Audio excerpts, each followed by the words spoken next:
నా పేరు సత్యనారాయణ కులకర్ణి. నేను ఒక బేసికల్గా ఇంజనీర్. దాదాపుగా 10 years జాబ్ చేశాను. ఎందుకంటే మంచి లైఫ్ లీడ్ చేయాలా, చదువుకున్న జాబ్ చేశాను.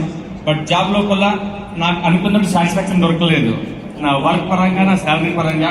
బట్ ఆ టైంలో దాదాపుగా నేను 6 జాబులు మారాను. చాలా మంది జాబులు మారుతుంటారు కదా. రీజన్ ఏంటి? ప్రమోషన్ రావాలి, మంచి పొజిషన్ పెరగాలి, మంచి శాలరీ రావాలని.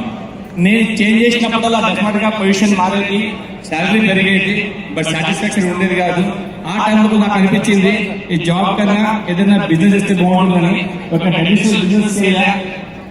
ఆ తర్వాత ఈ జాబ్ సంపాదించి మొత్తం పోగొట్టుకున్నాను. ఒక 2 years బిజినెస్ చేసిన తర్వాత మళ్ళీ again back to the job. ఓకేనా?